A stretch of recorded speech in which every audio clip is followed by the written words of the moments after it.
ഇത് കണ്ടിട്ട് ഉണ്ണിയപ്പമാണെന്ന് തോന്നുന്നുണ്ടോ? പക്ഷേ ഇത് ഉണ്ണിയപ്പം അല്ല കേട്ടോ. മാവ് മിക്സ് ചെയ്ത് കാത്തിരിക്കേണ്ട ഒരു ആവശ്യമില്ല. ഗോതമ്പും ചെറുപഴം അല്ലെങ്കിൽ ചെങ്കദളിപ്പഴം ഒരു മുട്ട ഉണ്ടെങ്കിൽ നമുക്ക് ഇൻസ്റ്റൻ്റായി ഉണ്ടാക്കാൻ പറ്റുന്ന ഒരു സോഫ്റ്റ് ആൻഡ് ടേസ്റ്റി ഒരു അടിപൊളി പലഹാരമാണ്. ഇത് ഉണ്ടാക്കാനായി നമുക്ക് വേണ്ടത് ഗോതമ്പ് പൊടി വേണം, പഴുത്ത പഴം വേണം, ഒരു മുട്ട, ശർക്കരപ്പൊടി, ഒരു പിടി നാളികേരം ചിരവിയത്, പിന്നെ കുറച്ച് ഏലക്ക, ആവശ്യത്തിന് ഉപ്പ്. ഇത്രയും സാധനങ്ങൾ കൊണ്ട് നമുക്ക് വേഗം ഉണ്ടാക്കാൻ പറ്റും. ആദ്യമായിട്ട് നമുക്ക് ഒരു കപ്പ് ഗോതമ്പ് പൊടി ഇട്ടിട്ട് അതിലൊരു മുട്ട പൊട്ടിച്ചൊഴിച്ചിട്ട് നന്നായിട്ട് ഇതേപോലെ നന്നായിട്ടൊന്ന് മിക്സ് ചെയ്തെടുക്കണം കേട്ടോ. അത് കഴിഞ്ഞിട്ട് നമുക്ക് കുറച്ച് ആവശ്യത്തിന് ഉപ്പിട്ട് കൊടുക്കാം, ഒരു പിഞ്ച് ഉപ്പിട്ട് കൊടുത്താൽ മതി കേട്ടോ. അത് കഴിഞ്ഞിട്ട് നമ്മൾ ചിരവി വെച്ച തേങ്ങ ഉണ്ടല്ലോ, അത് നമ്മൾ ഇതിൽ മിക്സ് ചെയ്ത് കൊടുക്കുകയാണ്.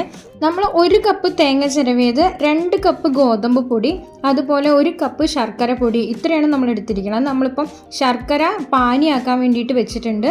1 ഗ്ലാസ് വെള്ളം ഒഴിച്ചിട്ടാണ് വെച്ചിരിക്കുന്നത് കേട്ടോ. ഇനി നമുക്ക് നമ്മളെ പഴുത്ത കദളിപ്പഴമാണ് എടുത്തിരിക്കുന്നത്. ചെങ്കദളിപ്പഴം മുറിച്ചത് ഇട്ട് കൊടുത്തിട്ട് നന്നായി മിക്സ് ചെയ്യാം.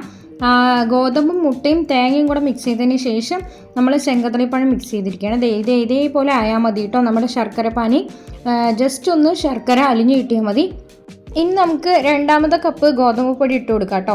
ഇത് നന്നായിട്ടൊരു വിസ്ക് വെച്ചിട്ട് ഇച്ചിരി ബുദ്ധിമുട്ടായിരുന്നു. അപ്പോൾ ഒരു ബ്ലെൻഡർ വെച്ചിട്ടോ അല്ലെങ്കിൽ നമ്മുടെ കൈ വെച്ചിട്ടോ നന്നായിട്ട് മിക്സ് ചെയ്തെടുക്കുക കേട്ടോ. ഗോതമ്പ് മാവും പഴവും എല്ലാം മിക്സായി വരണമല്ലോ. പിന്നെ മുട്ട തേങ്ങയെല്ലാം ഓൾറെഡി മിക്സ് ആയിട്ടുണ്ട്. ഇനി നമ്മൾ തയ്യാറാക്കി വെച്ചിട്ടുള്ള ശർക്കര പാനി ഉണ്ടല്ലോ, ചൂടാറിയതിന് ശേഷം ഇതുപോലെ ഒന്ന് അരിച്ചൊഴിക്കുക കേട്ടോ. കുറച്ച് ഒഴിച്ചിട്ട് മിക്സ് ചെയ്ത് എടുക്കുകയാണ് നമ്മൾ ചെയ്യുന്നത്. ആദ്യം നമ്മൾ കുറച്ച് ഒഴിച്ചിട്ടുണ്ട്. ഇനി നന്നായിട്ട് ആ വിസ്കൊക്കെ വെച്ച് നന്നായി മിക്സ് ചെയ്തെടുക്കുകയാണ് കേട്ടോ. വേറെ ഇതിൽ നമ്മൾ വെള്ളമൊന്നും ആഡ് ചെയ്തിട്ടില്ല. നമ്മൾ ഈ ശർക്കര പാനിയിലുള്ള വെള്ളം തന്നെയാണ് കേട്ടോ.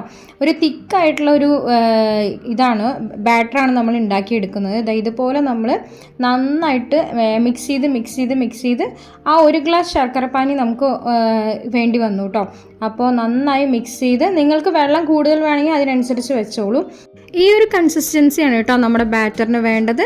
ആക്ച്വലി ഇതൊരു പനിയാരമോ അല്ലെങ്കിൽ ഉണ്ണിയപ്പോ അല്ല കേട്ടോ. അത് പ്രത്യേകിച്ച് പറയുകയാണെ, നമുക്ക് ഈസി ആയിട്ടും ഹെൽത്തി ആയിട്ടും ഉണ്ടാക്കാൻ പറ്റുന്ന ഒരു അടിപൊളി ബ്രേക്ക്ഫാസ്റ്റും ആണ്, അതുപോലെ തന്നെ ഈവനിങ് സ്നാക്സും ആണ്. അപ്പം നമുക്കിനി ഒരു ദോശക്കല്ല് നമുക്ക് ചൂടാക്കാൻ വെച്ച ശേഷം നന്നായിട്ടൊന്ന് എണ്ണ ഒഴിച്ച് കൊടുക്കാമേ. എണ്ണ ഒഴിച്ചിട്ടതിന് ശേഷം നമുക്ക് നമ്മുടെ മാവ് ആദ്യം ദോശ പോലെ നമുക്ക് ഉണ്ടാക്കാം കേട്ടോ. അതാണ് ഞാൻ പറഞ്ഞത്, ബ്രേക്ക്ഫാസ്റ്റ് റെസിപ്പി ആയിട്ടും ഈവനിങ് സ്നാക്കായിട്ടും നമുക്ക് 2 രീതിയിൽ ഉണ്ടാക്കാം. അപ്പോൾ ഈ ഒരു ബാറ്റർ കൊണ്ട് നമുക്ക് 2 രീതിയിലെ പലഹാരം തയ്യാറാക്കാം. ഒന്ന് ബ്രേക്ക്ഫാസ്റ്റിൻ്റെ ദോശ പോലെയും, രണ്ടാമത്തെ ഈവനിങ് സ്നാക്കിൻ്റെ ഉണ്ണിയപ്പം പോലെയും. 2 രീതിയിൽ എങ്ങനെ തയ്യാറാക്കുന്നത് നമുക്ക് കണ്ടുവെക്കാം. ഇപ്പം ആദ്യം നമുക്ക് ദോശ പോലെ ഉണ്ടാക്കാം. ഇനി ഇതിൻ്റെ ചുറ്റിലും എണ്ണ തൂവി കൊടുക്കണം കേട്ടോ, എന്നാലേ ഇത് നന്നായിട്ട് വരുള്ളൂ. അത് കഴിഞ്ഞ ശേഷം നമുക്ക് ഒന്ന് മറിച്ചിടാവേ. 2 സെക്കൻഡ് മതി കേട്ടോ, പെട്ടെന്നാവേ.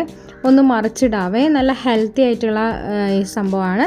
ഇപ്പം നമ്മുടെ റെഡി ആയിട്ടുണ്ട്. അപ്പോൾ ദോശ പോലത്തെ ബ്രേക്ക്ഫാസ്റ്റിനുള്ളത് റെഡി ആയിട്ടുണ്ട്. വളരെ നല്ല ടേസ്റ്റുള്ള ഒരു നാടൻ പലഹാരമാണ് കേട്ടോ ഇതിൻ്റെ കൂടെ. ഇത് നല്ല മധുരമായതുകൊണ്ട് ഇതിൻ്റെ കൂടെ നമുക്ക് ചട്നി അങ്ങനെയൊന്നും ആവശ്യമില്ല. വേണമെന്നുണ്ടെങ്കിൽ മാത്രം ചട്നി കൂട്ടി കഴിച്ചോളൂ കേട്ടോ. ഇനി നമുക്ക് അടുത്തതായിട്ട് ഒരു ഉണ്ണിയപ്പ ചട്ടി നമ്മൾ വെക്കുകയാണ്. ആക്ച്വലി നമ്മൾ ഉണ്ണിയപ്പല്ല ഉണ്ടാക്കണത്. അപ്പോൾ നമ്മളൊരു അപ്പച്ചട്ടി എടുത്ത് വെച്ചിട്ടുണ്ട്, ഉണ്ണിയപ്പച്ചട്ടി. അതിൽ ഓരോന്നിലും നമ്മൾ എണ്ണ ഒഴിച്ച് കൊടുക്കുകയാണ് കേട്ടോ. നന്നായി ചൂടായതിന് ശേഷമാണ് നമ്മൾ എണ്ണ ഒഴിച്ച് കൊടുത്തിരിക്കുന്നത്. ഇനി നമ്മൾ ഉണ്ണിയപ്പം ഉണ്ടാക്കണത് പോലെ തന്നെ, അല്ലെങ്കിൽ പനിയാരം ഉണ്ടാക്കണത് പോലെ തന്നെ ഈ ഉണ്ണിയപ്പത്തിൻ്റെ ഓരോ ഇതിലും നമുക്ക് നമ്മുടെ മാവ് ഒഴിച്ച് കൊടുക്കാം കേട്ടോ. ഇത് ഇവിടെ തമിഴ്നാട്ടുകാരുടെ പലഹാരമാണ് കേട്ടോ. ഇവരിതിനെ അട എന്നാണ് വിളിക്കുന്നത്. ഒരു ദിവസം തൊട്ട വീട്ടിലെ ചേച്ചി കഴിക്കാൻ തന്നപ്പോൾ എനിക്ക് നല്ല ടേസ്റ്റ് തോന്നി. അപ്പം ഞാൻ ഇതിൻ്റെ റെസിപ്പി എങ്ങനെയെന്ന് ചോദിച്ചു കേട്ടോ. അപ്പോഴാണ് അവർ റെസിപ്പി പറഞ്ഞു തന്നത്. അപ്പോൾ അതുപോലെ ഞാനൊന്ന് ട്രൈ ചെയ്ത് നോക്കി. നല്ല ടേസ്റ്റ് ആയിട്ടുള്ളൊരു, നമ്മുടെ ഉണ്ണിയപ്പത്തിൻ്റെ ഇതിനേക്കാളും വ്യത്യസ്തമായ ഒരു രുചിയായിരുന്നു കേട്ടോ. അധികം മധുരം ഒന്നും ഇല്ലാത്തതുകൊണ്ട് നല്ല ടേസ്റ്റ് ആയിരുന്നു. പിന്നെ ഹെൽത്തി ആയിട്ടുള്ളൊരു അടിപൊളി സ്നാക്കായിരുന്നു. അതുകൊണ്ടാണ് കേട്ടോ ഞാൻ ഈ പലഹാരം നിങ്ങളിലേക്ക് ഷെയർ ചെയ്യുന്നത്. എല്ലാവരും ഈ റെസിപ്പിയൊക്കെ ഒന്ന് ട്രൈ ചെയ്തിട്ട് അഭിപ്രായങ്ങളൊക്കെ പറയണം കേട്ടോ. നമുക്ക് ഒരേ ഒരു ബാറ്റർ മതി. കുറച്ച് നമ്മുടെ വീട്ടിൽ ഉപയോഗിക്കുന്ന ചേരുവകൾ മാത്രമല്ലേ നമുക്ക് ആവശ്യമുള്ളൂ. അപ്പോൾ അത് വെച്ച് നമുക്ക് വളരെ എളുപ്പത്തിൽ ഇൻസ്റ്റൻ്റായിട്ട് ഉണ്ടാക്കാൻ പറ്റുന്ന ഒരു നമ്മുടെ അടയാണ് കേട്ടോ, തമിഴ്നാട്ടുകാരുടെ സ്വന്തം അട. അപ്പോൾ ഇലയടയൊക്കെയാണ് എനിക്ക് അട എന്ന് പറഞ്ഞത് ഓർമ്മ വന്നത്, പക്ഷേ ഇതാണ് അട. അത് ഉണ്ടാക്കി നോക്കിയപ്പോൾ എനിക്ക് നല്ല ഇഷ്ടമായി കേട്ടോ. അപ്പോൾ എല്ലാവരും ഇതൊക്കെ ഒന്ന് ട്രൈ ചെയ്ത് നോക്കൂ. ഇങ്ങനെ അധികം എണ്ണയൊന്നും ആവശ്യമില്ല, ആ ഒഴിച്ച എണ്ണ തന്നെയാണ് കേട്ടോ. നമ്മൾ 1 സെക്കൻഡ് കൊണ്ട് നമുക്ക് പെട്ടെന്ന് മറിച്ചിട്ടിട്ട് എടുക്കാൻ പറ്റും കേട്ടോ. അങ്ങനെ പെട്ടെന്ന് എടുത്തിട്ടുണ്ട്. നമ്മുടെ ഉണ്ണിയപ്പത്തേക്കാൾ വളരെ എളുപ്പമായിട്ടുള്ള ഒരു പലഹാരമാണ് കേട്ടോ ഇത്. കാരണം മാവ് റെസ്റ്റ് ചെയ്യാനൊന്നും വെക്കേണ്ട, ഇൻസ്റ്റൻ്റ് ആയിട്ട് നമുക്ക് ഉണ്ടാക്കാം. അതുപോലെ എണ്ണയുടെ ഉപയോഗം വളരെ കുറവാണ്. വട്ടത്തിലുള്ളതും ദോശ പോലെയുള്ള അടയും റെഡി ആയിട്ടുണ്ട്, ഉണ്ണിയപ്പ അടയും റെഡി ആയിട്ടുണ്ട്. അപ്പോൾ 2 അടയും നമ്മൾ ഇതേപോലെ സെർവ് ചെയ്ത് വെച്ചിട്ടുണ്ട്. പെട്ടെന്ന് തന്നെ ഉണ്ടാക്കാൻ പറ്റുന്നതാണ് കേട്ടോ. അവർ കാലത്ത് ബ്രേക്ക്ഫാസ്റ്റായിട്ടും ഈവനിങ് സ്നാക്കായിട്ടും ഒക്കെയാണ് കഴിക്കുന്നത്. അതുപോലെ തന്നെയാണ് ഞാനും ഇവിടെ ഉണ്ടാക്കി കഴിച്ചത് കേട്ടോ. നല്ല ടേസ്റ്റ് ആയിരുന്നു. എല്ലാവർക്കും, കുട്ടികൾക്കാണെങ്കിലും വലിയവർക്കാണെങ്കിലും ഒരുപോലെ ഇഷ്ടപ്പെടുന്ന ഒരു ഐറ്റമാണ് കേട്ടോ. ഇതിൻ്റെ കൂടെ സ്പെഷ്യലായിട്ടൊന്നും ചേർത്ത് കഴിക്കാറില്ല.